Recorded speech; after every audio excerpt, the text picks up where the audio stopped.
we go. So this is our next session coaching that I'm doing for Bob, and Bob and I've been doing to each other. And I think this has been helpful to us to understand coaching in a new way. I've learned few things, and I think in my last session that Bob was drawing some things out. And I hope and pray that as we go forward today, that I'll be doing the same with Bob. We have been working. So the last time we met, Bob, we had a good conversation. Tell me, how's your family? How is life going for you? You're busy with your coffee truck. Yeah, yeah. No, life is busy. It was, you know, I realized something yesterday. Every day when we get up, Diane goes, "So what are you doing today?" And I almost feel like a retirement in a guy. Like, what? You don't think I do anything? Like, I don't have everything going on. I immediately get sometimes offended by that. And I'm like, why am I offended? She just wants to know what I'm doing today, Yeah. right? And so then I sometimes say, well, I got this appointment or one thing or whatever it was. And so yesterday I was like, yeah, I don't know. God's going to manage the day. And sure enough, God managed the day, right? Alpha School started yesterday over at Alpha Learning in the morning. So you work out, you go there, lots of little kids running around the building, people immediately telling you what's not working and what is working, another great thing. Me talking to Pedro because he's about to go to Mexico, me going into the office, putting my headphones on, my noise reducing headphones. I can't hear the kids anymore, and I just started working like a madman. And 4 hours later, I have Jim Hamill scare the you-know-what out of me by walking in the office. I couldn't hear him, and that was okay. And then, go home for that, what I thought was going to be a half-hour lunch and get a phone call, hey, the elevator people are here 45 minutes early. And I'm like, ugh. So then I run back over to the church.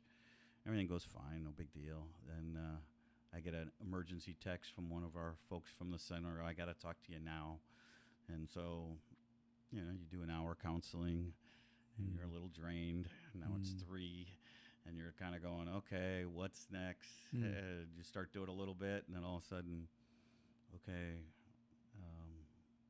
you got to do this or that. And so it was just a lot of running around yesterday, but it ended up perfect. End of the day, everybody's over at La Micina over here, having some ice cream with my son and his hopefully soon to be fiance, Yeah. right? But Okay.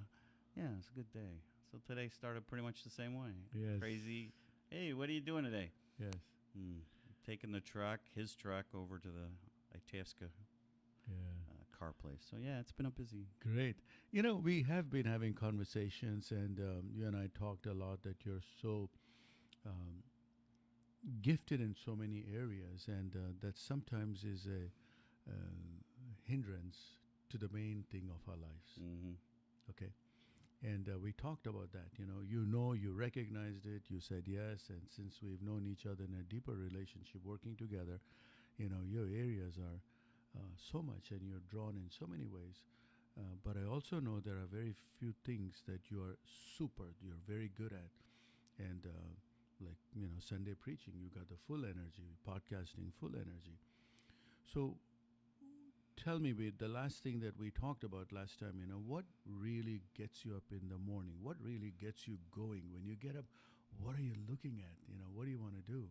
Yeah, you sent me into a tailspin. I have to. I'll be honest. I was like, humana, and I said that I would go and think about it and pray over it. And last week I took 2 4-hour sessions where one I wanted to do more, and I thought I had the full day, but I didn't have the full day. It didn't happen. But I did get 4 hours in, and God just kept speaking to me, and I have a way in which I do that. I go off on my own and get in a forest preserve somewhere around here, get my Bible out, start reading, and then start writing. And then when the Lord speaks and I know that might freak some people out, but for me, the Lord does speak very clearly, and I have to keep writing as fast as I can. And then I close my book, and I read it another day. I don't read it that day. Mm-hmm. And a lot of times the answers are in there. So that was one day. I didn't feel like I really got anywhere. 2 days later, last Friday, I sat and started writing. And I kept thinking about the question, what is it you want me to do, Lord? Where am I now? Right? Almost like uh, that moment where, you're on the floor, Lord, your servant's listening. And so at first I wrote down, and I actually brought it with me today, Bob, 5-year goal, 3-year goal, 1-year goal, 9 months, 6 months, 3 months. And I was like, Lord, at least give me a goal, right? Mm-hmm. You asked me what gets me up in the morning, and I'm thinking, okay, Lord, give me something to shoot for. Mm-hmm. So I write those down, and he says, no, that's not what the question was. The question was, what gets you up in the morning? And then I started thinking about it, like, okay, what are the things that give me energy? What are the things that, like, lately? And you're right, I'm a generalist, so I can be pretty good at a lot of things, but I'm not great.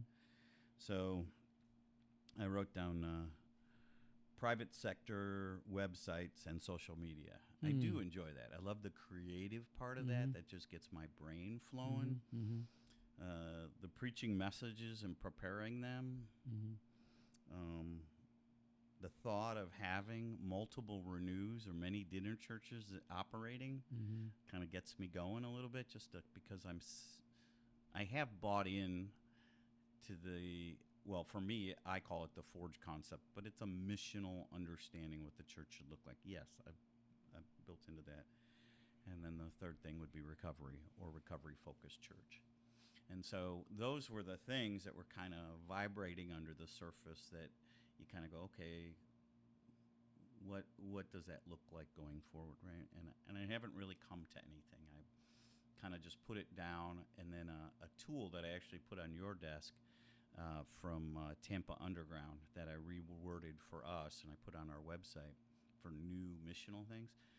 I thought, and this is what came from one of the prayers, was maybe this season, now I don't know if this is 3 months, 6 months, 9 months, but maybe for this season, one of the things I have to do is get with everyone who we consider a coracle or a partner and walk them through that idea. So I thought, well, I should start with myself. I should create an example. So because having multiple renews and micros operating, I thought to myself, well, I should go through that for Renew. What have I done? Renew was this thing from 6 years ago, 7 now, that I launched. And it was in 2 locations, then back to 1 location. And then the thought that this is church has really kind of gravitated with me. And then the thought was, okay, let's go through this. And actually, that's what I did yesterday afternoon with that extra hour, is I took the sheet out and started working that backwards, or from the beginning. I'm halfway through it, as an example for every one of our ministry leaders to, hey, you might want to utilize this document, and here's my example. Because it's actually clarifying for me what we're trying to accomplish. And that gave me some energy yesterday. It was really made it a great day. I felt like I was accomplishing things that both you and for the gentleman watching online, I would say has been one of the things our leadership team of APEST has been going to me. Bob, stop trying to do everything. What's the thing you really should be doing? And get focused.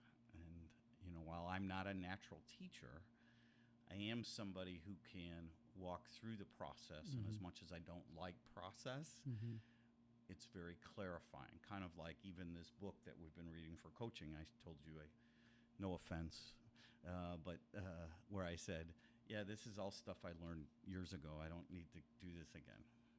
And then all of a sudden you realize after you read it, oh, I stopped doing that. Oh, I've been doing this. Oh, and so it's starting to re-energize the old Bob. Does that make sense? So I think what energizes me, social media preparation, that kind of fun stuff, just thinking about that. That's kind of why when we have the conversation, you're leaning towards one. I'm jumping out of my seat because I want to help you with other things, and I know, no, not my role, not my role. The other one is the preaching prep. Thank you for saying that I do have some fire there. The Renew idea has always been at the heart of me. And then this Recovery Church, which has been, it just kind of, it's that apostolic next thing that I want to get going on, but I know it's not right yet, if that makes sense. Instead of trying to push it, I'm just kind of letting it. So those are the 4 things that get me going today. Not just get you going. And I think my observation, my relationship with you, I've already mentioned all these 4 areas for you. Right. We already looked at that, right? I know, you're right. But I have to say it, right? If I don't say it, I'm going to doubt it. So Yeah. my challenge would be to draw from you to ask you the question is, and you said something very interesting as you were preparing the document to give it to yourself first and then take it to the others. I saw an energy. You said I felt stronger. You felt the energy right there. Out of these 4 areas, which area do you think that you're willing, and all those 4s you started, which area do you think that you want to give it away so they can grow on their own? I mean, I don't mean that you give it away, but my question to you is that I'm just trying to say, you need to, you have to make disciples. You have to create somebody besides you. Right. And when you do that strength coracle, you said you want to do first. That's a great. But you said you had an energy. I clearly heard the word, and I know that that's energy. What you mean by that? But in these 4 things that you're doing, which area do you think that you're? Yeah, I don't want to give up any of them. I just gave up building stuff. I mean, the whole building thing, I'm still like twitching. I want to go to Home Depot so bad, or the little totem over here and buy stuff. And I'm like, no, I can't do that. I drive in. We're going for True Confessions right now. So I came here on Saturday morning before we took the center cup out to Aurora. And I came here this morning or on Saturday morning, just to kind of say hello to everybody, walk around, be the face that was known, and then get the heck out of here. But as I'm pulling out, there are 3-4 trees in the parkway out there that you can't see past. Yeah. Well, if you'll notice, they're trimmed, because I pulled up and I went, I can't take it any longer. And then I had the thing in the back of my truck, and I ran over there really quickly without anybody looking at me. It's probably on camera. But I trimmed all those trees back, and I'm thinking, that's not my job. Like, that should not be what I'm thinking about, right? But yet it is.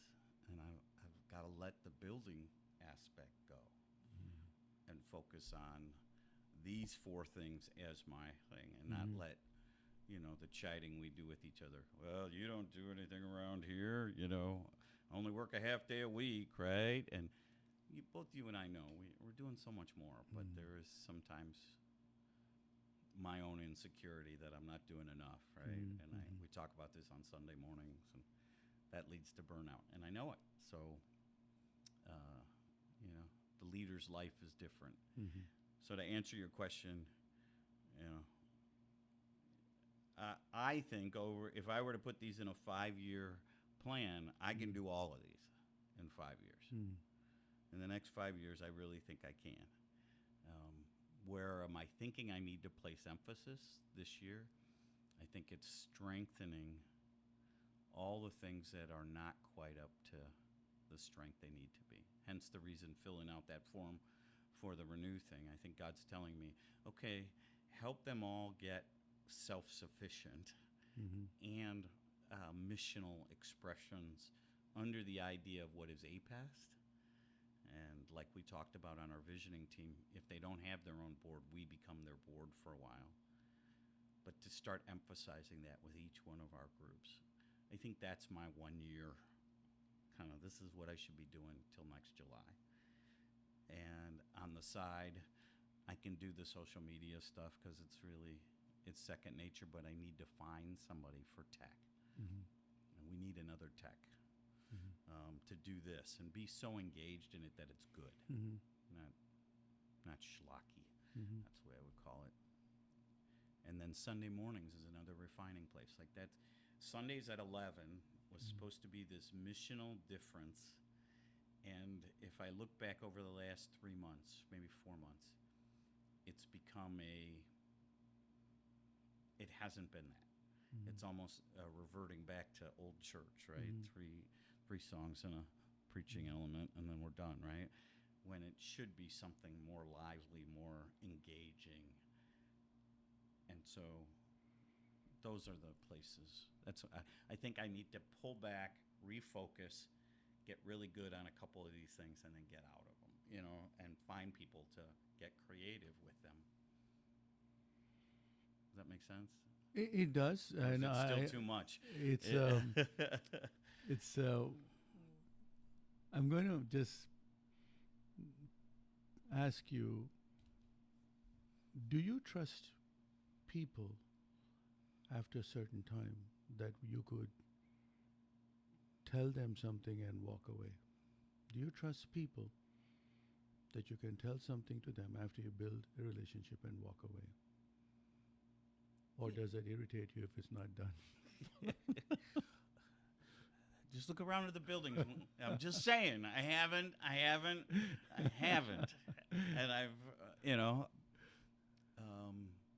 I often feel like I have to follow up around here because people they just don't do it. It's like, oh yeah, I'll get to it. When? Like, even the guys, we've got cutting the lawn here, right? The recovery house.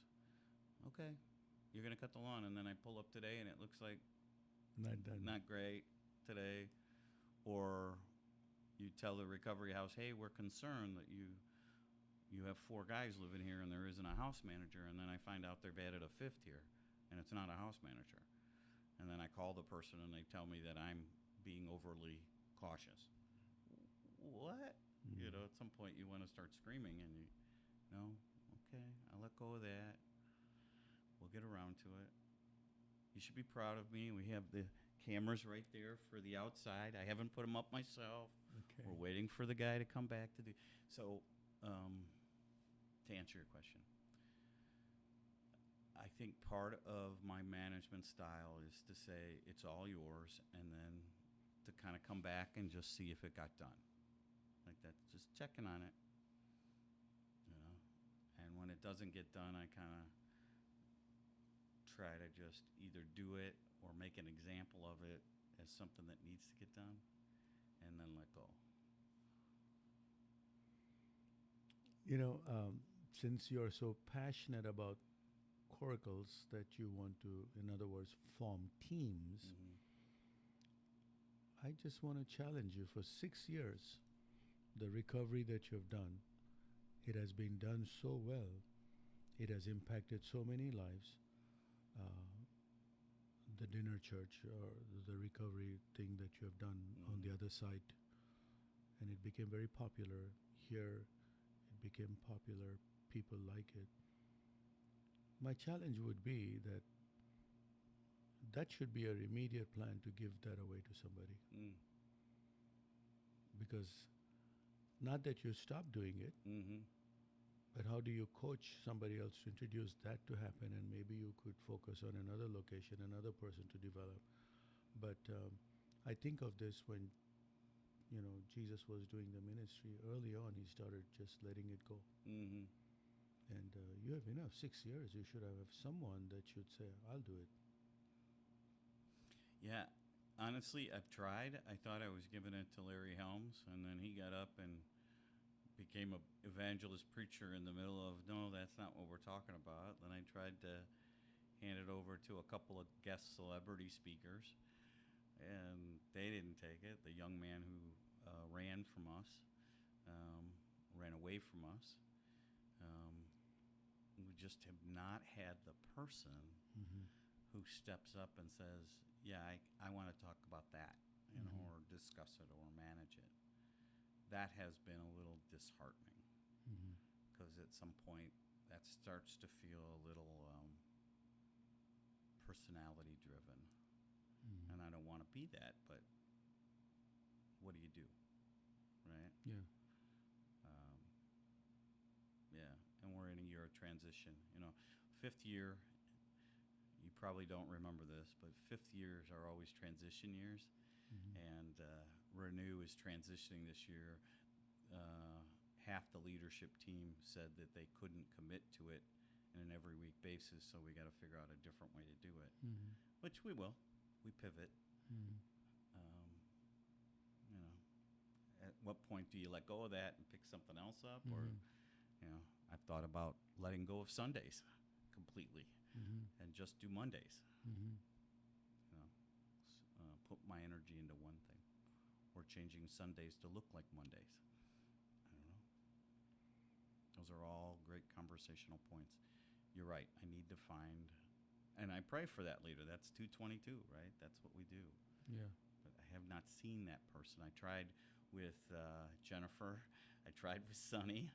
Um, you know, they take it so far and then they stop. Yeah. How far is far for you? It would be an everyday commitment for somebody to, or an every week commitment to say, I got this. I'm good. You know, just these are the topics I want to teach on for the next 12 weeks or whatever.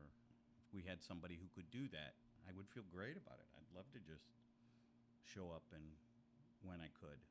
You know, I've let go of that Thursday night Bible recovery Hmm. to Jim Frazier completely, and you know, it hurts because I'm watching it struggle, but I can't. I just can't. I can't commit to that. I can't commit to meditation on Thursday nights. I can't commit to those things. So, you know, what are the things I'm going to commit to? And if the other things have to dry up, then they have to dry up.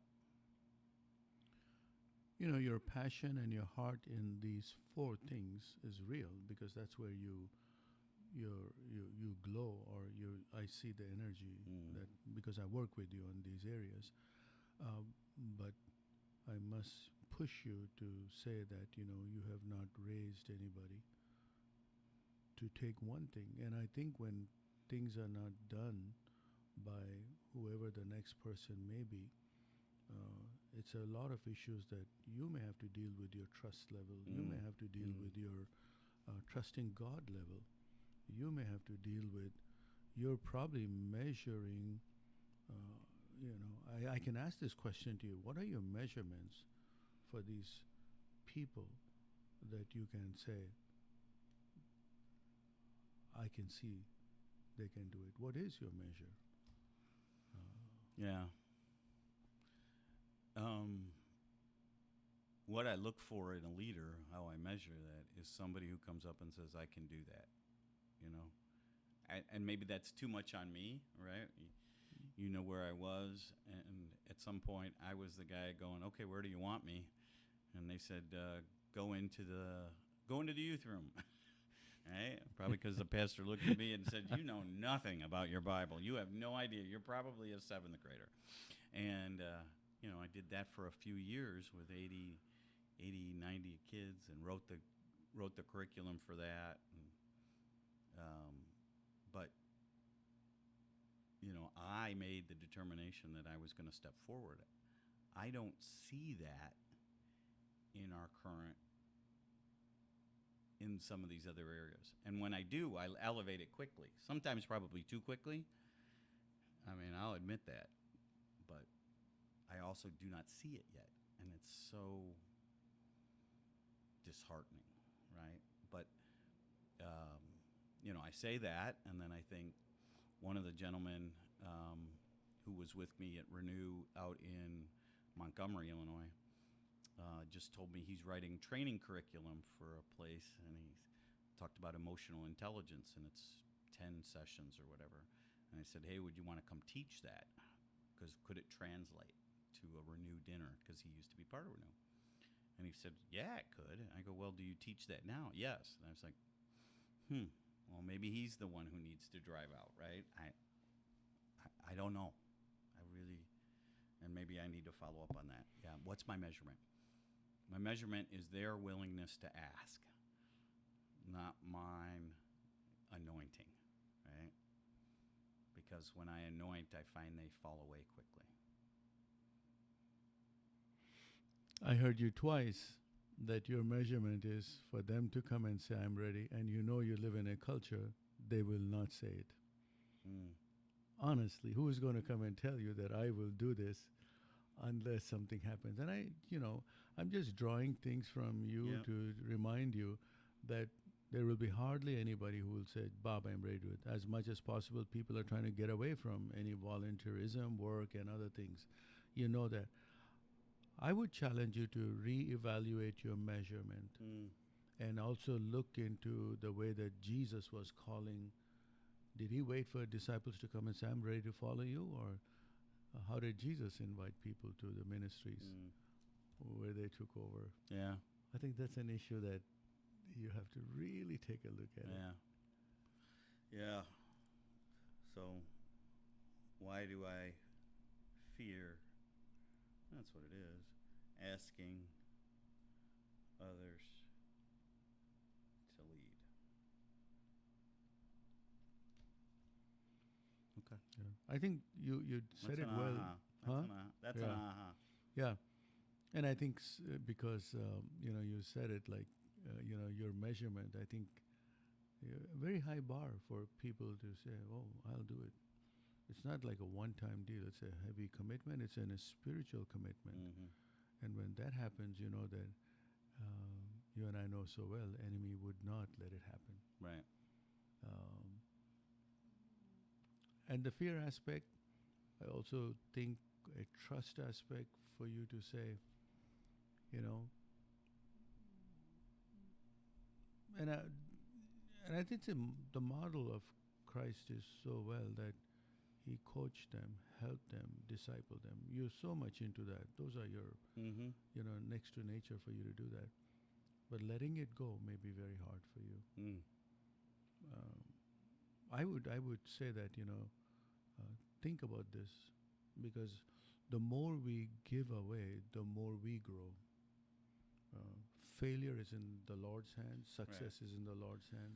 Well, I know that up here, but obviously I have not. And I thought I was coaching people to some of that. Honestly, on my board at one time there were 5 men who I thought I was leading into leadership, and now we're down to 2, and maybe 1 in the current structure. And as we were talking here, I was thinking about, well, who could take Renew? Who's somebody we should try to lift up? So maybe I need to make some callings into that, and that's a good awakening. That's my aha. Yeah, Yeah. good. Yeah. Yeah, because you have so much to give, and I think it's all in a conceptual ideas that are there, and I think how do we draw from each other? And as I look into you, I have a very unique relationship with you. It's not just once a week; it's almost every other day or something that relates to us. Mm-hmm.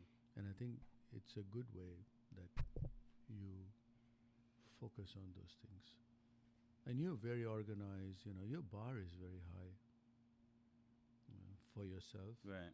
and it does produce the results, but not everybody's Bob. Right.